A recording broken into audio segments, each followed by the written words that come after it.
Assalamualaikum warahmatullahi wabarakatuh. Selamat pagi Bu Ovalia dan rekan-rekan semua. Salam sejahtera untuk kita semua. Perkenalkan, kami dari kelompok 3 yang beranggotakan Anissa Listiani dan saya sendiri Ayu Wulandari akan memaparkan hasil penelitian kami yang berjudul Mengelola Risiko di Zona Rawan, Strategi Merespon Risiko Perusahaan Tambang Nikel di Raja Ampat. Rekan-rekan sekalian, nikel adalah komoditas yang sangat strategis bagi negara kita Indonesia, terutama dalam mendukung industri baterai kendaraan listrik dunia. Dalam laporan tahunannya Global Electric Vehicle Outlook, Badan Energi Internasional atau IEA menyatakan bahwa pengembangan kendaraan listrik memiliki momentum yang kuat dengan tahun 2024 diperkirakan menjadi tahun rekor baru untuk penjualan kendaraan listrik global.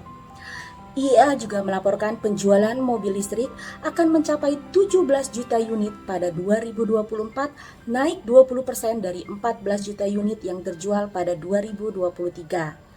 Namun di balik potensi ekonominya yang besar, aktivitas pertambangan nikel juga membawa dampak serius khususnya terhadap lingkungan dan reputasi perusahaan, terlebih ketika aktivitas tersebut berada di kawasan konservasi seperti Raja Ampat.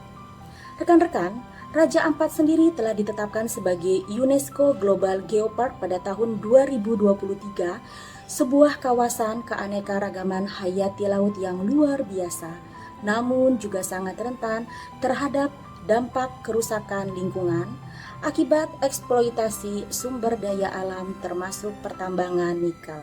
Nah, salah satu perusahaan yang beroperasi di kawasan ini adalah PT GAC Nickel, anak perusahaan dari PT Aneka Tambang. Berbeda dengan 4 perusahaan tambang lainnya di Raja Ampat yang izinnya telah dicabut, PT GAC Nickel masih memiliki izin operasi hingga tahun 2047. Masih cukup lama ya. Hal ini tentunya menimbulkan berbagai tekanan dari masyarakat lokal, aktivis lingkungan, dan lembaga internasional terkait bagaimana perusahaan ini dapat mengelola operasinya secara bertanggung jawab tanpa harus merusak lingkungan. Penelitian kami ini berfokus untuk menjawab 3 pertanyaan utama. Pertama, apa saja risiko strategis dan reputasi yang dihadapi oleh PT GAC Nickel? Kedua, bagaimana perusahaan mengidentifikasi, mengevaluasi, dan mengelola risiko-risiko tersebut? Dan ketiga, sejauh mana manajemen risiko yang diterapkan sejalan dengan strategi bisnis perusahaan dan prinsip keberlanjutan. Metodologi yang digunakan dalam penelitian ini bersifat kualitatif dengan pendekatan studi kasus. Teknik pengumpulan data dilakukan melalui analisis dokumen perusahaan seperti sustainability report, laporan tahunan, hingga laporan publik. Kemudian diperkuat dengan observasi media untuk menangkap persepsi publik, isu-isu lingkungan, dan narasi reputasi yang berkembang. Seluruh data ini nantinya akan divalidasi menggunakan teknik triangulasi data dan triangulasi metode untuk memastikan akurasi dan objektivitas hasil. Analisis risiko ini disusun dengan pendekatan SWOT analisis, ISO 31000 Risk Management Framework, dan lensa keberlanjutan berbasis ESG. Selanjutnya, bagaimana PT GAC ini merespon dan mengelola risiko pada perusahaannya akan dilanjutkan oleh rekan saya, Anissa. Baiklah, terima kasih Mbak Ayu. Selanjutnya kami mengidentifikasi resiko apa saja yang dialami oleh PTGN saat ini dengan menggunakan metode analisa SWOT. Dari sisi strength atau kekuatan, PTGN ini memiliki legalitas yang kuat. PTGN sudah mendapatkan izin melalui kontrak karya generasi ke-7 di tahun 1998. Kemudian walaupun sempat dihentikan secara operasional karena adanya pergantian status hutan produksi menjadi hutan lindung, tetapi PTGN kembali mendapatkan izin di tahun 2017 sampai 2047. Dan PT Antam Terbuka sebagai parent company juga sangat mendukung sekali mengingat PTGN memiliki kinerja finansial yang sangat tinggi di tahun 2021 di saat nikel itu demand-nya sangat tinggi, membuat harganya meningkat, ditambah lagi produksinya bertambah dari 1 juta ke 3 juta WMT, itu membuat peningkatan secara revenue, dan total aset Q1 2025 adalah 8,9% dari laporan konsolidasi PT Antam. Lalu di sisi lain, secara reserve cadangan biji nikel PTGN ini berkontribusi sebesar 11% dari 6 perusahaan tambang nikel yang dimiliki oleh PT Antam. Lalu untuk capaian ESG, PTGN ini menunjukkan posisi yang sangat strategis dan komitmen yang berkelanjutan. Pada environment PTGN itu mendapatkan banyak penghargaan, contohnya Proper Award ya dari KLHK. Di tahun 2023 PTGN ini mendapatkan Proper Hijau, walaupun sempat turun di 2024 menjadi Proper Biru.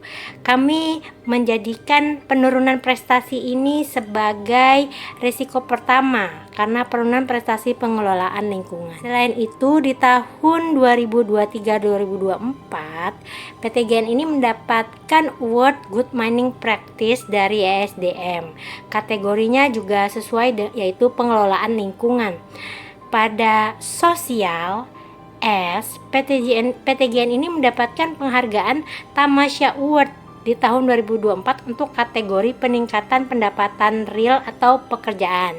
Ini menunjukkan PTGN itu memiliki kontribusi positif di bidang sosial ekonomi di sekitar wilayah operasional. Lalu secara governance, Presiden Komisaris PTGN ini menjadi bagian dari Komite Tata Kelola Terintegrasinya Antam, dan komite ini telah menyusun matriks materialitas ESG dan menjadikan material yang paling penting dan untuk dikelola adalah isu terkait lingkungan, biodiversity, dan konservasi air juga udara, lalu ada dekarbonisasi. Dari sisi weaknesses, seperti yang kita ketahui bahwa lokasi tambang berada di pulau kecil dan kawasan ekologis sensitif di Kabupaten Raja Ampat. Ini kami jadikan sebagai identifikasi resiko 2, lokasi sensitif ekologis dan biologis. Ditambah lagi curah hujan di sana sangat tinggi. Ini memperbesar resiko pencemaran laut akibat limpasan sedimental. Penelitian dari Wopari di Intan, jurnal penelitian tambang, mengatakan bahwa jika terjadi hujan terus-menerus selama 11 jam, maka settling pond di PTGN ini tidak akan cukup untuk mencegah limpasan sedimen ke laut. Dari sisi opportunity, sudah dijelaskan tadi oleh Mbak Ayu bahwa terdapat peningkatan permintaan global terhadap nikel seiring adanya tren positif penjualan kendaraan listrik. Yang kedua, bahwa ada kebijakan hilirisasi dan dukungan dari pemerintah untuk ekosistem electric vehicle battery, dan PTGN sendiri sudah mewujudkan itu dengan membeli 30% saham perusahaan pemilik pabrik smelter yakni JLMI. Dari trades, PTGN mengalami politisasi operasional karena adanya salah satu komisaris yang merupakan ketua bidang PBNU. Seperti yang kita ketahui bahwa ada tekanan NGO dari Greenpeace dan komunitas Jatam terkait isu lingkungan. Lalu tuntutan dari NGO itu dan masyarakat berujung pada penutupan operasional PTGN saat ini ya, per 10 Juni 2025 sampai video ini dibuat, PTGN belum beroperasi karena juga menunggu hasil dari investigasi lingkungan KLHK. Walaupun kontrak karyanya belum dicabut pemerintah. Jadi menurut kami jika hasil audit lingkungan oleh KLHK menunjukkan temuan yang buruk, PTGN bisa saja kehilangan izin dan social license to operate. Kami juga mengidentifikasi adanya resiko pengendalian atas capaian reklamasi. Kami juga melihat adanya potensi dari buyer terkait ekspektasi mereka terhadap ESG perusahaan tambang. Kami menjadikan ini resiko ke-8, tuntutan konsumen terhadap standar keberlanjutan yang lebih ketat pada tambang nikel, termasuk PTGN. Nah, PTGN juga menghadapi isu breach legalitas dari Undang-Undang Nomor 27, Undang-Undang Nomor 1 Tahun 2014 yang secara tegas melarang pertambangan di pulau dengan luas di bawah 200.000 hektar. Sedangkan wilayah konsesi PTGN sendiri hanya 13.136, mencakup sebenarnya daratannya hanya 6.000-an hektar saja.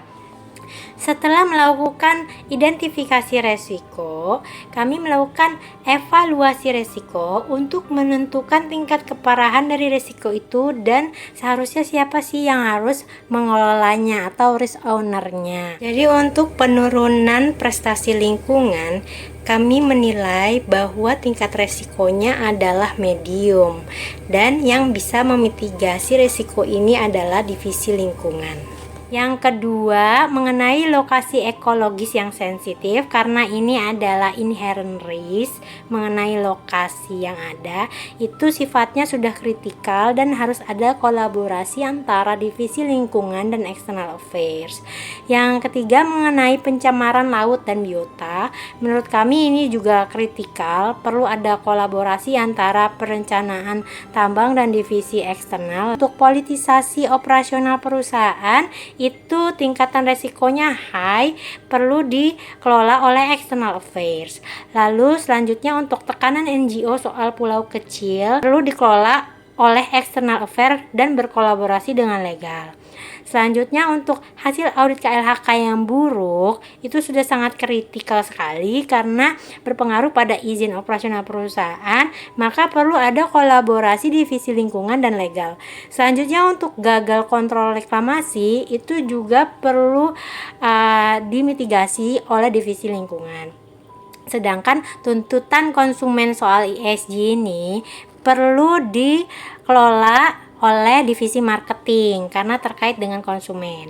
Selanjutnya untuk legalitas yang kontradiktif tadi, kita perlu kolaborasi antara legal dan external affair. Setelah mengevaluasi resiko PTGN, kami menyarankan strategi risk response matrix untuk PTGN. Jadi ada 4, yaitu SO, Strength Opportunity. PTGN bisa memanfaatkan penghargaan dan praktik reklamasi yang baik untuk mengkampanyekan reputasi ESG mereka dengan mengembangkan dashboard di websitenya atau di forum ESG untuk transparansi publik.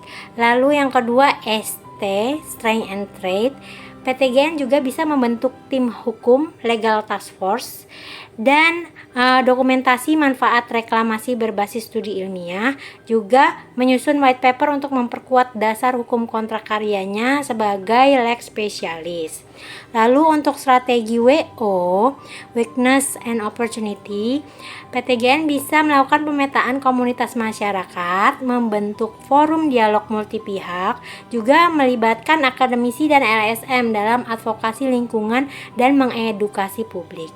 Lalu untuk Weakness and Trade, PTGN bisa memperbaiki tata kelola kemitraan ormasnya, membangun sistem transparansi manfaat sosial berbasis potret publik, juga menyusun SOP tanggap darurat untuk komunikasi krisis lingkungan. Kesimpulannya, PTGN ini untuk berhasil perlu mengimplementasikan strategi risk response untuk menjamin keberlanjutan dan legitimasi jangka panjang. Saran kami, karena kajian ini terbatas pada data sekunder dan belum mencakup verifikasi independen terhadap dampak lingkungan dan sosial PTGN, studi lanjutan disarankan untuk menggunakan pendekatan partisipasi dan pengumpulan data primer untuk memperkuat pendekatan kuantitatif. Lalu referensi dari penelitian kami berupa hukum positif Undang-Undang Nomor 32, Undang-Undang Nomor 27, Undang-Undang Nomor 1, Annual Report dan Sustainability Report Antam, lalu artikel-artikel terkait. Terima kasih banyak. Assalamualaikum warahmatullahi wabarakatuh.